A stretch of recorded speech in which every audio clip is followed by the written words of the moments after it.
voici rassemblés une nouvelle fois dans ce temple. Et c'est une parole étrange qui nous rassemble. Une parole qui ne vient pas de nous. Une parole qui vient de loin dans le temps et dans l'espace. La parole d'un Dieu qui s'est fait connaître en Orient il y a des centaines et même des milliers d'années. Une parole qui vient de plus haut que nous et retentit au plus profond de nous pour que nous agissions et parlions à la surface de la terre. C'est la parole d'un Dieu insaisissable qui s'est fait l'un de nous quand sa parole s'est faite chair et qui parle en nous par son esprit. C'est la parole de celui que nous appelons tous Père, mais aussi en Jésus-Christ ami, en le priant de la part de tous les hommes. Soyez les bienvenus au nom du Père, du Fils et du Saint-Esprit. Amen. Dans Romains.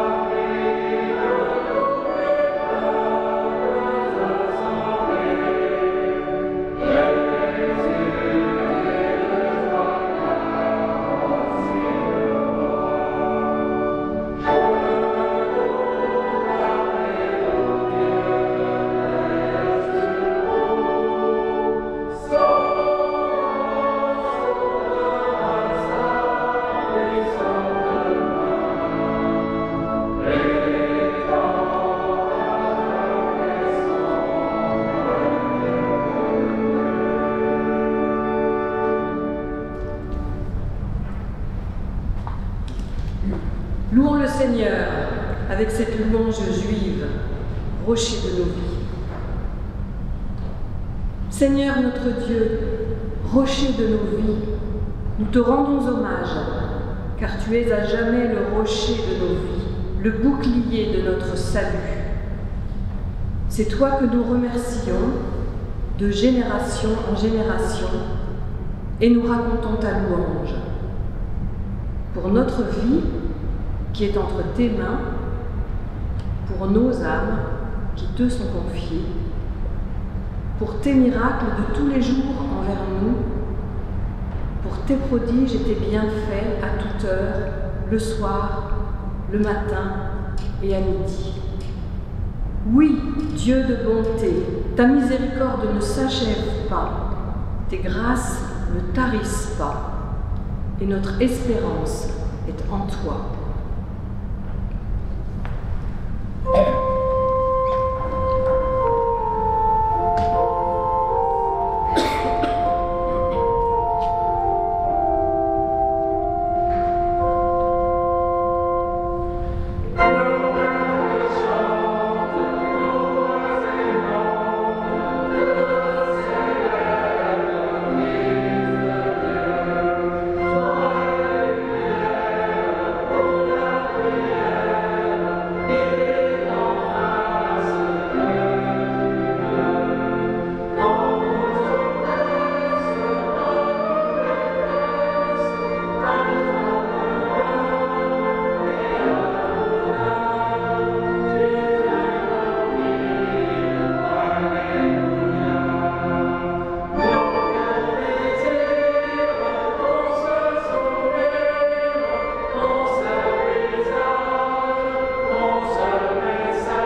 Nous prions.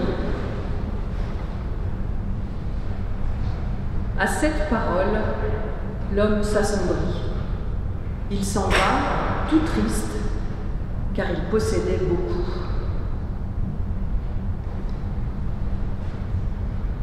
Père, nous possédons beaucoup, nous aussi. Plus ou moins. Peut-être moins que cet homme. Mais là n'est pas la question.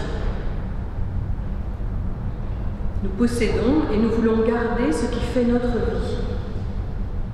Posséder le savoir suffisant, la doctrine correcte, les sécurités nécessaires, les révélations importantes, les réseaux d'influence, les garanties utiles.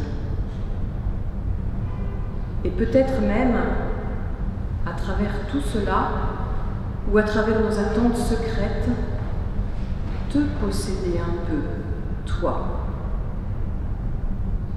C'est cela notre péché, Père, nous mettre au centre. Délivre-nous de cette obsession et appelle-nous à ta suite. Amen.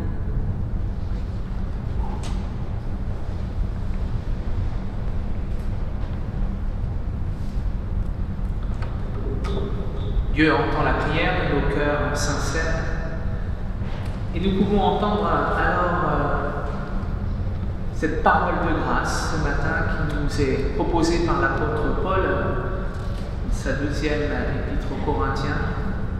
Si quelqu'un est en Christ, il est une nouvelle créature. Cette promesse est pour nous lorsque nous doutons sur notre chemin, lorsque nous nous sentons indignes, lorsque nous plions sous la routine ou la difficulté de la vie. Cette nouvelle création n'est pas le fruit de nos repentirs ou de nos efforts, elle est l'œuvre du Seigneur crucifié et ressuscité, celui qui demeure chaque jour à nos côtés, quoi qu'il arrive, jusqu'à la fin des temps. Alors que Dieu nous mette au cœur l'assurance de son pardon et qu'il nous donne de marcher vers son royaume.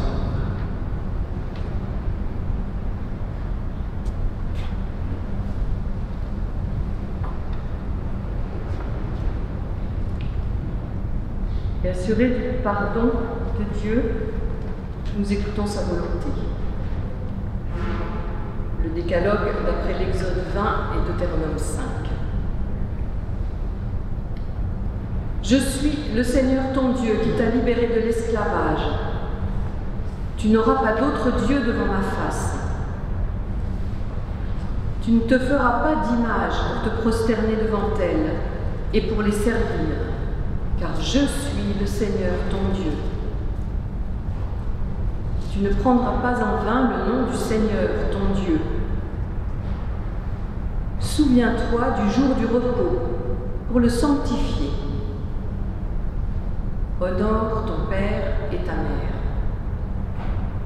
Tu ne commettras pas de meurtre. Tu ne commettras pas d'adultère. Tu ne commettras pas de vol. Tu ne porteras pas de faux témoignages contre ton prochain. Tu ne convoiteras rien de ce qui appartient à ton prochain. Et voici de quelle manière notre Seigneur Jésus-Christ nous ordonne d'obéir à cette parole. Tu aimeras le Seigneur ton Dieu de tout ton cœur, de toute ton âme, de toute ta force et de toute ta pensée. C'est là le premier et le grand commandement. Et voici le second qui lui est semblable. Tu aimeras ton prochain comme toi-même.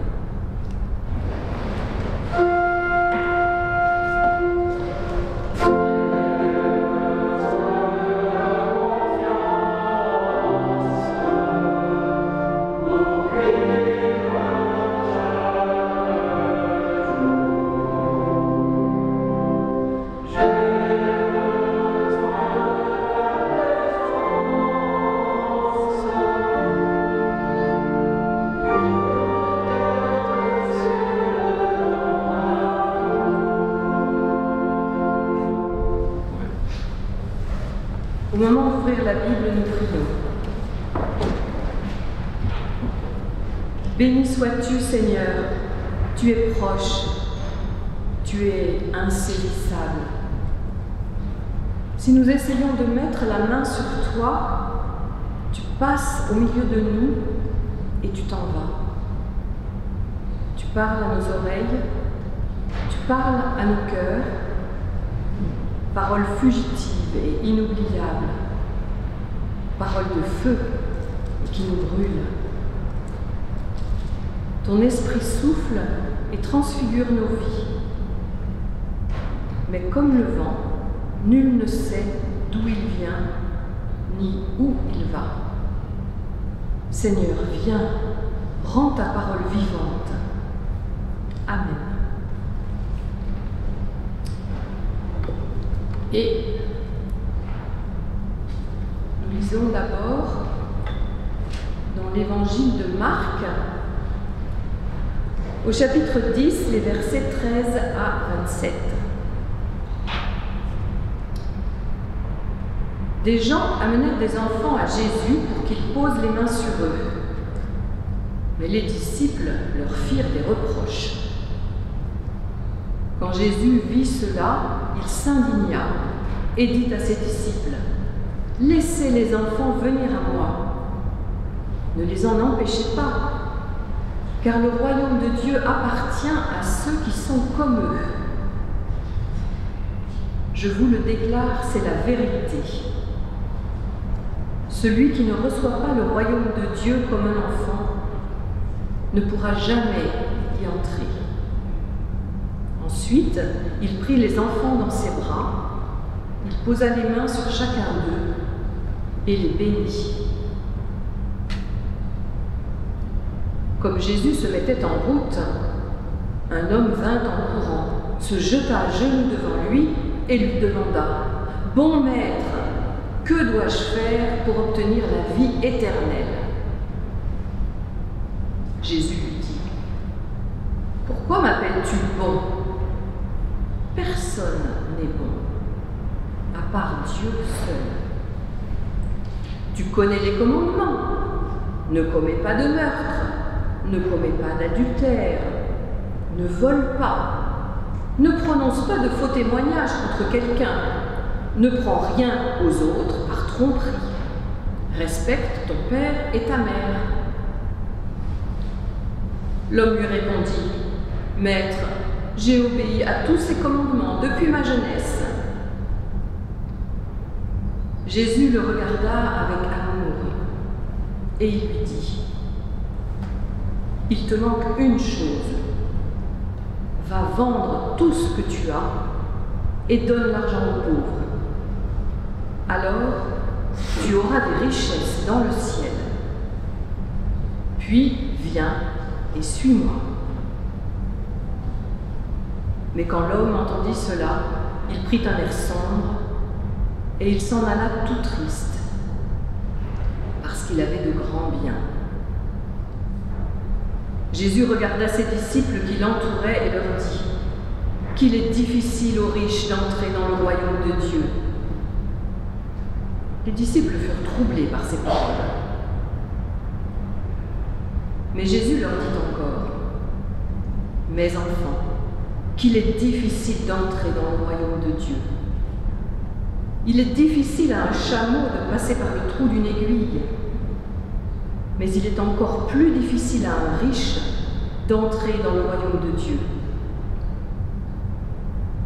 Les disciples étaient de plus en plus étonnés et ils se demandèrent les uns aux autres : « Mais qui donc peut être sauvé ?» Jésus les regarda et leur dit : « C'est impossible aux hommes, mais non à Dieu, car tout est possible à Dieu. »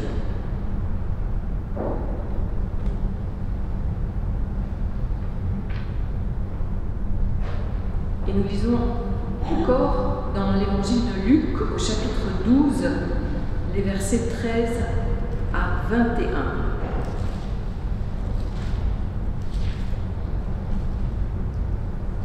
Quelqu'un dans la foule dit à Jésus : « Maître, dis à mon frère de partager avec moi les biens que notre Père nous a laissés. » Jésus lui répondit, « Mon ami, qui m'a établi pour juger vos affaires ou partager vos biens ?» Puis il dit à tous, « Attention, gardez-vous de tout amour des richesses, car la vie d'un homme ne dépend pas de ses biens, même s'il est très riche. » Il leur raconta alors cette parabole. Un homme riche avait des terres qui lui rapportèrent de bonnes récoltes. Il réfléchissait et se demandait, « Que vais-je faire? Je n'ai pas de place où amasser toutes mes récoltes. » Puis il ajouta, « Voici ce que je vais faire. Je vais démolir mes greniers, j'en construirai de plus grands, j'y amasserai tout mon blé et mes autres biens. Ensuite, je me dirai à moi-même, « Mon cher, tu as des biens en abondance pour de nombreuses années. Repose-toi, mange, bois et jouis de la vie. » Mais Dieu lui dit, « Insensé, cette nuit même, tu cesseras de vivre. Et alors, pour qui sera tout ce que tu as accumulé? » Jésus ajouta, « Ainsi en est-il de celui qui amasse des richesses pour lui-même, mais qui n'est pas riche aux yeux de Dieu. »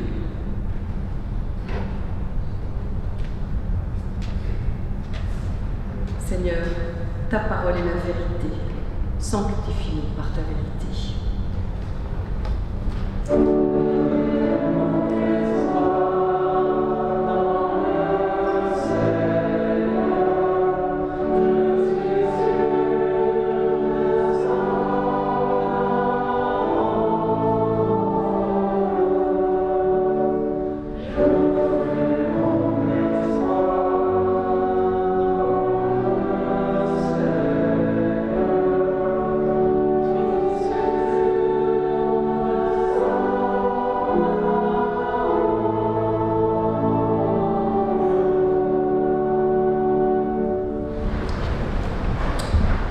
Je ne sais pas quel est le média que vous préférez pour vous tenir informé, pour recevoir.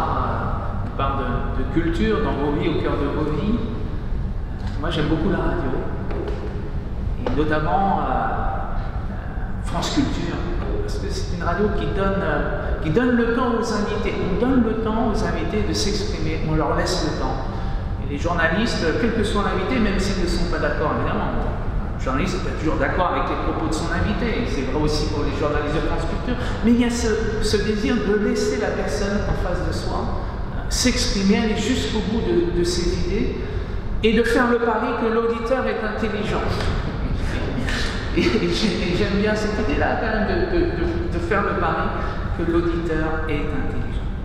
Et la semaine dernière, j'écoutais ce France Culture dans les matinales, un invité qui s'appelle James Sussman, et qui a écrit un livre qui parle du travail, et qui parle aussi des hommes et des femmes préhistoriques, et la manière dont se jouait le travail pour les hommes et les femmes préhistoriques. Et de ces propos découlait ce tableau que ces hommes et ces femmes préhistoriques, peut-être de manière contre-intuitive, étaient finalement profondément heureux. Pourtant, leur vie n'était pas si facile, hein. Ils avaient très peu de choses, quelques peaux de bête pour pouvoir se réchauffer, quelques silex pour pouvoir trancher la viande, quelques paniers pour pouvoir récolter les fruits glanés ça et là. Donc une très grande sobriété de vie, et pourtant sont les propos de ce spécialiste, un bien-être, le bonheur à portée de main, ce que je pourrais qualifier comme une sobriété heureuse. Nous sommes loin de ce que nous vivons aujourd'hui dans notre société. Nous sommes sans cesse interpellés afin d'être dans le toujours plus d'accumulation, toujours plus de possession, comme si cette accumulation et ces toujours plus de possession allaient nous rendre plus en plus heureux. La réalité, c'est que ce toujours plus d'accumulation et de possession ne rend pas plus heureux l'être humain et qu'il ne trouve pas son bonheur, sa paix dans cette accumulation de biens. Les deux textes de l'Évangile que nous avons relus ce matin nous confirment bien cela. Je vous propose que nous les écoutions à nouveau ensemble, en tout cas l'interprétation que j'en fais, que je partage, faisant le pari que vous aussi vous êtes intelligents. D'abord, ce texte de l'Évangile de Luc, avec cette parabole qui nous dit cet homme satisfait de lui-même, il a amassé tellement de biens et de récoltes que ses greniers sont trop limités, alors il ne va pas d'eau de la cuillère, il décide de détruire ses greniers, d'en construire de plus grands afin d'accueillir sa grande richesse. Et il est sûr que là est son bonheur, sa vie est accomplie, son âme va pouvoir être en paix. Il ne sait pas que le soir même, il va mourir et comme l'on dit, qu'il ne va pas rapporter dans sa tombe tous ses biens. J'entends peut-être là, dans cette parabole, le désir inconscient de l'être humain de vouloir accumuler, de vouloir posséder aussi pour défier la mort, comme si en accumulant de plus en plus, eh bien, c'était une manière de dire que oui, que la mort n'existait pas et de conjurer la mort. L'Évangile nous rappelle, le livre de l'Ecclésiaste nous rappelle qu'il n'y a pas de vie sur cette terre sans mort à venir. Et tout ce que nous pouvons faire, accumuler de biens dans ce monde, ne nous empêcheront pas de passer, comme le dit le psalmiste, par la vallée de l'ombre de la mort. Et ce même texte de Luc nous dit que le bonheur n'est pas dans la quête de toujours plus de richesse pour nous-mêmes, mais que le bonheur est d'être riche en Dieu et d'offrir cette richesse à Dieu et bien sûr à notre prochain, comme nous le rappelle le Décalogue. Être riche en Dieu, c'est sans doute reconnaître que notre plus grande richesse, ce n'est pas ce que nous accumulons par nos propres biens, mérites ou intelligence. Notre plus grande richesse, c'est d'exister, que notre plus grande richesse, c'est nous-mêmes. C'est l'être ou la femme que nous sommes, bénis par Dieu, inspirés par l'Esprit, appelés à être dans ce monde à la fois bénédiction pour Dieu en nous rendant louange, comme nous le faisons ce matin, et être aussi bénédiction pour Dieu en étant serviteur de notre prochain. Tu aimeras Dieu de tout ton cœur, de toute ton âme, de toute ta pensée, et tu aimeras ton prochain comme toi-même. Notre plus grande richesse, c'est nous-mêmes. Nous mettons au service de Dieu, dimension verticale, et que nous mettons au service de notre prochain, dimension horizontale. C'est la parole forte et essentielle qui a été redite, notamment lors du grand kiff cet été qui a eu lieu dans le sud de la France. Redire à chaque jeune, quelle que soit sa vie, quelles que soient ses épreuves, quels que soient ses doutes, qu'il est riche pour Dieu et riche pour les autres. Que dois-je faire pour hériter la vie éternelle, demande cet homme à Jésus qui est en train de passer. Une nouvelle fois, Jésus passe au cœur de nos vies et des hommes, des femmes l'interpellent. Et Jésus entend cette interpellation, il s'arrête et lui dit « Pourquoi me dis-tu bon ?» Et que faut-il faire pour avoir la vie éternelle? Jésus, évidemment, va à l'essentiel. Il rappelle certains des 10 commandements. Il ne rappelle pas les 10 commandements, la totale des 10, il en rappelle simplement 6, c'est ce qui est intéressant. Les 4 premiers commandements concernent la dimension verticale, notre relation à Dieu. Et a priori, cet homme est en règle, et juste vis-à-vis de la loi juive, vis-à-vis de son Dieu, il honore les 4 premiers commandements, tu n'auras pas d'autre Dieu que moi, tu ne feras pas d'image taillée, etc. Et les 6 derniers commandements concernent la relation au prochain. Et c'est donc là-dessus que Jésus veut entrer en dialogue avec cet homme. Qu'as-tu fait de ton prochain? Est-ce que tu as honoré ton père et ta mère? Est-ce que tu n'as pas dit de faux témoignages? Est-ce que tu n'as pas volé? Est-ce que tu n'as pas convoité? Curieusement, parce qu'il faut avoir le courage et la conviction de le dire, cet homme dit, mais tout cela je l'ai fait. Chapeau bas, oser dire qu'on est juste vis-à-vis de son prochain. Il faut quand même avoir une foi ancrée. Et ce qui est beau, c'est que Jésus ne lui dit pas tu as tort, il accueille la justice, la justesse de cet homme en lui disant non, c'est vrai, tu l'as fait. Mais il va le pousser encore plus loin dans ses retranchements, dans sa quête de justice par ses propres moyens. Il va dire c'est vrai, tu as fait tout cela, mais maintenant il te manque quelque chose. Va, tout est bien, cet homme était riche, donne-les aux pauvres et suis-moi. Et cela, cet homme n'est pas prêt à l'entendre. Le texte nous dit qu'il repart triste. On voit cette image s'éloignant de Jésus-Christ, peut-être la tête penchée et l'âme triste.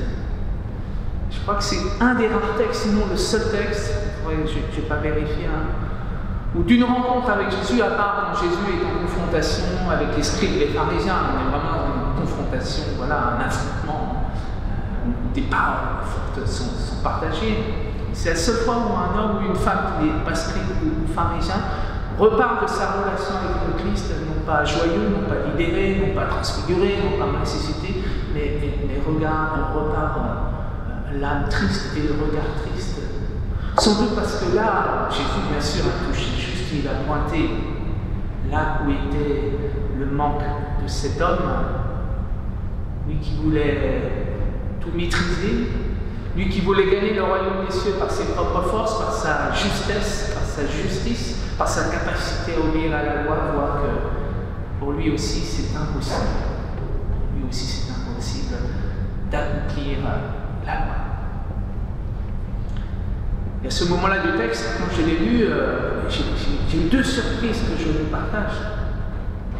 La première, c'est que cet homme n'est pas jeune. Dans mon imaginaire, je pensais que cet homme était jeune, parce que dans le texte, il est dit, cet homme dit à Jésus, j'ai fait cela depuis ma prime jeunesse. Mais donc depuis ma prime jeunesse, c'est-à-dire qu'il n'est pas jeune. Donc cet homme est un homme d'un certain âge, qui a fait sa vie, qui a des biens, qui a des richesses. Le souvenons-nous de l'appel fait à Abraham aussi, quitte ton pays, ta patrie, alors qu'Abraham était déjà avancé en âge et qu'il avait déjà fait sa vie. Donc, première surprise, c'est que cet appel s'adresse à tous, aux jeunes comme aux anciens. Et deuxième surprise, c'est une heureuse surprise et intuition géniale des disciples, on pourrait dire pour une fois, parce qu'ils n'entendent pas toujours d'une bonne oreille. Intuition géniale des disciples entendant les propos du Christ. Il est plus difficile à un riche d'entrer dans le royaume des cieux qu'un chameau d'entrer par la porte de l'aiguille. Et alors, cela est impossible. Cela est impossible. Non seulement pour les riches, mais à tout le monde. Et les disciples se mettent dans le lot. Et alors, c'est impossible de gagner le royaume des cieux. Alors que les disciples, ils ne roulent pas sur l'or. A priori, ils n'ont pas beaucoup de richesses. Certains sont pêcheurs, c'est la middle class au mieux, sinon plutôt les classes populaires. Mais les disciples ont bien entendu que ce qui se jouait là, ce n'était pas simplement possession matérielle, mais aussi une attitude de croire que nous pouvons avoir maîtrise sur Dieu, croire que nous pouvons avoir maîtrise sur notre salut, alors que les portes du royaume s'ouvrent par grâce, car Dieu a tant aimé le monde qu'il a donné son Fils unique afin que quiconque croit en lui ne périsse pas, mais qu'il ait la vie éternelle. Comment hériter de la vie éternelle? Cela est impossible à tout être humain, mais cela est possible à Dieu par pure grâce. Il nous faut retrouver notre identité de petit enfant. Ce n'est pas un hasard si cette rencontre de Jésus avec cet homme riche commence par ce moment où Jésus place un enfant au milieu de ses disciples. Il nous faut retrouver notre identité d'enfant qui, par essence, n'a pas de possession matérielle, de biens, il dépend de ses parents. Et qui, du fait de son âge, n'a pas réussi encore à accumuler une sagesse intellectuelle ou une sagesse spirituelle. D'une certaine manière, il est nu devant le Christ, et c'est à cette nudité que nous sommes appelés, nudité théologique, solidité spirituelle afin d'accueillir, heureux les pauvres en esprit, afin d'accueillir cette parole bouleversante. Car Dieu a tellement aimé le monde qu'il a donné son Fils unique. Éloge de la sobriété heureuse, une sobriété heureuse matérielle, mais aussi d'une sobriété heureuse spirituelle, accueillir cette grâce incroyable qui nous est offerte en Jésus-Christ. Quelle actualisation pour nous aujourd'hui de ces deux textes? Très fort, vous l'avez entendu. Je vous propose 3 pistes d'actualisation. La première,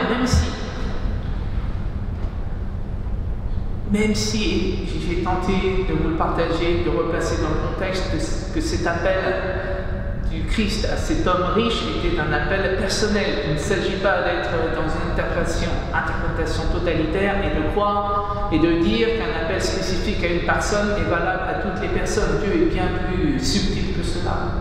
Et chaque appel est personnel, et chaque appel a un style de vie et personnel.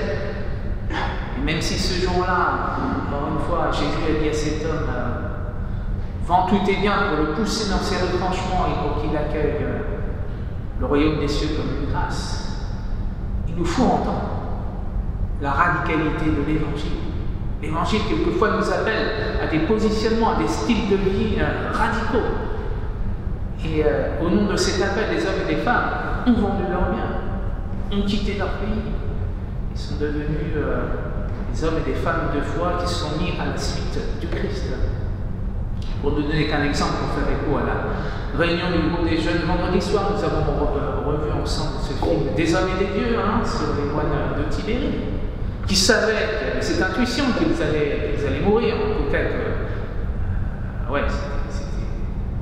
c'était quasiment fait. Et ils décident ensemble de rester, parce que là était leur place. Pour ne pas abandonner les villageois qui leur avaient dit, c'est vous qui êtes notre branche, si vous partez. Ils n'auront plus personne sur qui nous appuyer. Ils sont restés, sachant qu'il y avait de fortes chances qu'ils meurent, et vous savez qu'ils sont morts. Il nous faut entendre la radicalité de l'Évangile, et je le crois, à certains moments de nos vies, peut-être pas à tous les moments, mais à certains moments de nos vies personnelles, et aussi de nos vies d'église, qui sont réunis en tant qu'église, il nous faut entendre et assumer cette radicalité de l'Évangile. Deuxième actualisation, et là je fais le lien avec les hommes et les femmes préhistoriques dont vous parlez à Jed Sussman, c'est cet appel à retrouver une sobriété heureuse. Qu'est-ce qui faisait que ces hommes et ces femmes préhistoriques étaient heureux? Ils avaient une profonde connexion avec la nature. Ils étaient en lien avec la nature. Premier point. Deuxième point, ils étaient en lien profond les uns avec les autres. À cette époque-là, ça n'était pas en relation avec les membres de sa tribu, on était mort. Celui qui partait tout seul dans la nature, il était voué à la mort, sinon en quelques heures, en quelques jours. Et le troisième point, évidemment, qui est le cœur de ma prédication ce matin, c'est qu'ils étaient dans une forme de sobriété. Ils n'étaient pas dans l'accumulation des biens de consommation, ils avaient juste l'essentiel. Et cela leur suffisait. Il me semble aujourd'hui, et il y a des jeunes parmi cette assemblée ce matin, que les jeunes générations sont en phase avec ces 3 dimensions. Retour à la nature, communion avec la nature, soif de vie communautaire par rapport à un discours aujourd'hui de notre société qui pousse plutôt à l'individualisme et à la performance individuelle. Et enfin, aspiration à une forme de modération de style de vie, à une sobriété heureuse qui ne passera pas par l'accumulation des biens, mais par le juste nécessaire pour être heureux. Je crois que notre Église a vocation à entendre ce désir-là et à accompagner ce désir des jeunes générations. Comment, je ne le sais pas, mais je crois qu'il y a là vraiment un accompagnement sérieux que notre Église doit faire. Et peut-être que la manière d'entrer dans cet accompagnement, c'est Église verte, cette initiative, ce dynamisme qui pousse nos églises à concevoir, à accompagner d'accompagnement, enfin une manière d'être qui donne plus droit à l'écologie. En tout cas, il y a là, il me semble, quelque chose d'essentiel, une vision essentielle pour notre vie. Enfin, la troisième actualisation, il faut être libre vis-à-vis de l'argent. Hein. Ce n'est pas parce que nous possédons que nous allons conjurer à notre mort. Déjà, le décalogue nous y appelle. Ça nous appelle non pas à être riche pour nous-mêmes, mais à être riche pour Dieu. Cela nous amène à avoir une certaine forme, même une forme certaine de liberté vis-à-vis de notre argent, vis-à-vis de notre travail. L'apôtre Paul nous le rappelle déjà, travailler, gagner de l'argent, c'est une manière d'aider les plus démunis de la communauté qui n'ont pas la chance de travailler et qui comptent sur notre soutien matériel et spirituel.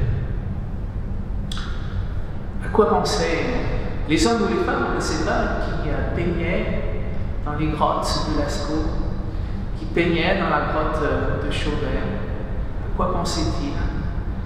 Avaient-ils déjà en eux une intuition d'éternité, un désir de spiritualité? Les spécialistes ne sont pas d'accord là-dessus. Certains disent, affirment, oui, certainement, il y avait déjà dans ces hommes et ces femmes. Grotte Chauvet, moins 30 000 ans, moins 30 000 ans. Certains disent, oui, il y avait ce désir de spiritualité. D'autres disent, on ne peut pas se prononcer. En tout cas, moi, quand j'étais à la Grotte Chauvet, que j'ai vu la reproduction de ces peintures, j'ai été bouleversé. Je me suis dit, ce sont des frères et des sœurs d'humanité. Ils sont pareils que moi. Ils avaient déjà la même soif, en tout cas d'esthétisme et de beauté. Et je fais le pari, comme le dit le psaume, que déjà quand ils regardaient le ciel et les étoiles, ils avaient l'intuition que la création avec laquelle ils étaient connectés jour après jour, heure après heure, n'était pas le fruit du hasard, mais le fruit d'une force divine, évidemment, qu'ils ne pouvaient pas appeler encore Dieu, il n'y avait pas encore eu la révélation des textes bibliques. Je crois vraiment qu'ils avaient déjà cette intuition du divin. Éloge d'une sobriété heureuse, au cœur de laquelle il y a l'accueil d'un plus grand que vous-même. Amen.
Restons debout pour confesser notre foi. Nous confessons que le Christ, Sauveur et Seigneur, nous réconcilie avec le Père par la foi seule et nous libère de toute culpabilité.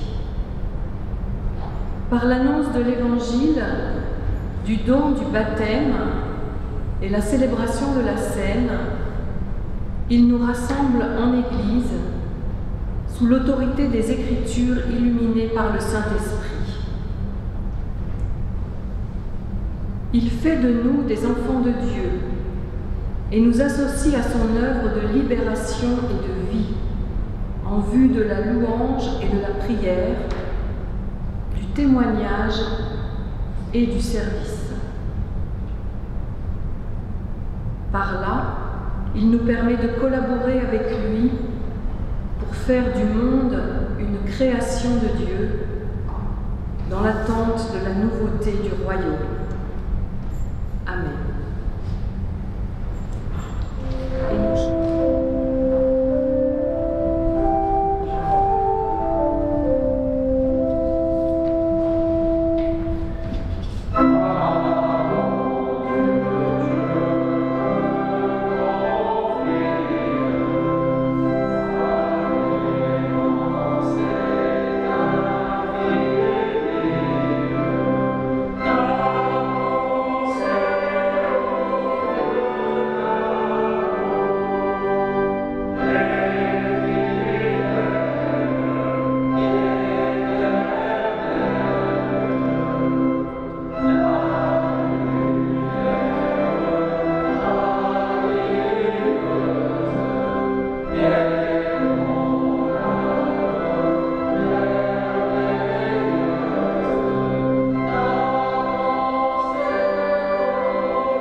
Seigneur, c'est vrai que ton évangile est radical.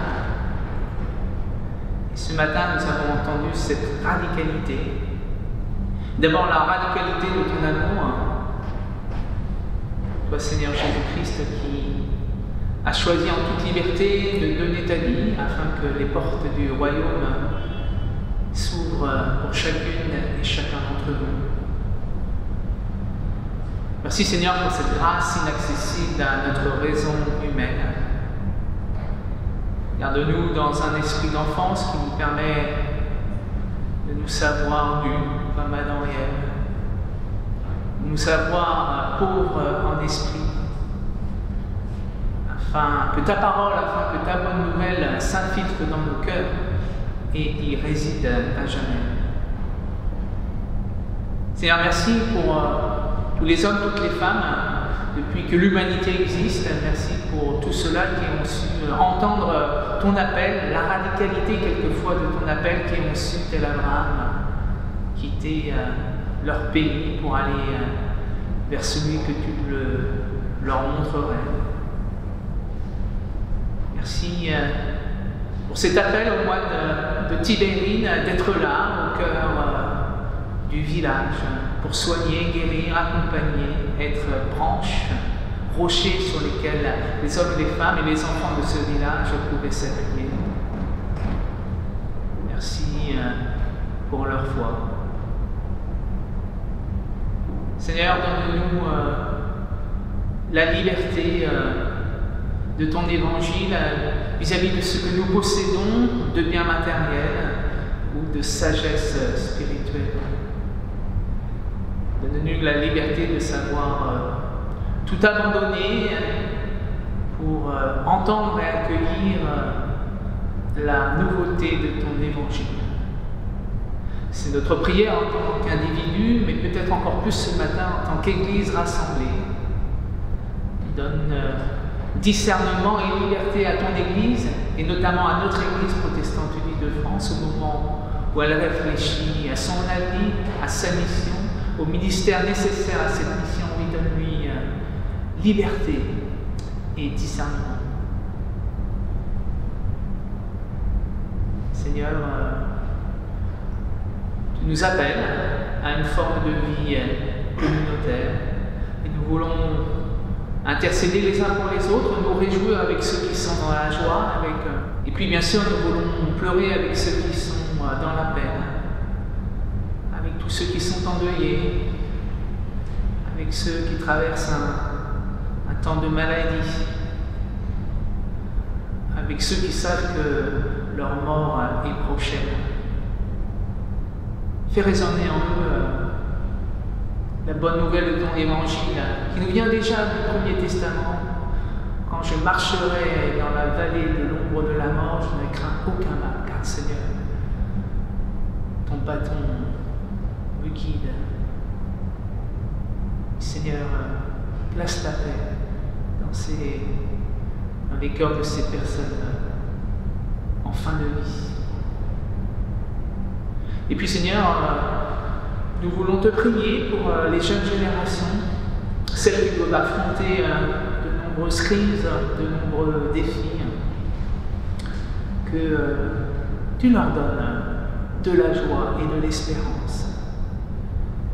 Certains sont empreints à douter de la justesse, de la justice de ce monde, à juste raison.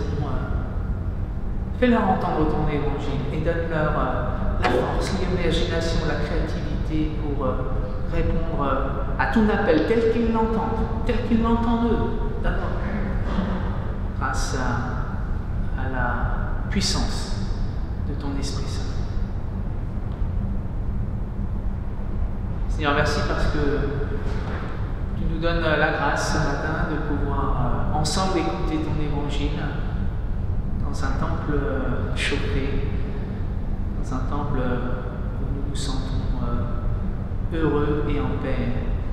Nous te remercions pour cette bénédiction. Amen. Et voilà le troisième chant que j'avais prévu. Il n'est pas l'endroit habituel, mais l'essentiel c'est que nous puissions le chanter avec les paroles. Nous avons vu les pas de notre Dieu, croiser les pas des hommes. Nous sommes appelés à témoigner de ça. Nous nous levons pour le chant.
Recevez la bénédiction de la part de Dieu.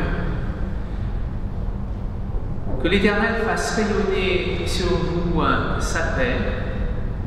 Que l'amour de Jésus-Christ, notre lumière, vous accompagne et vous rende vous-même rayonnant et fraternel. Allez dans la joie du Seigneur ressuscité. Amen. Amen.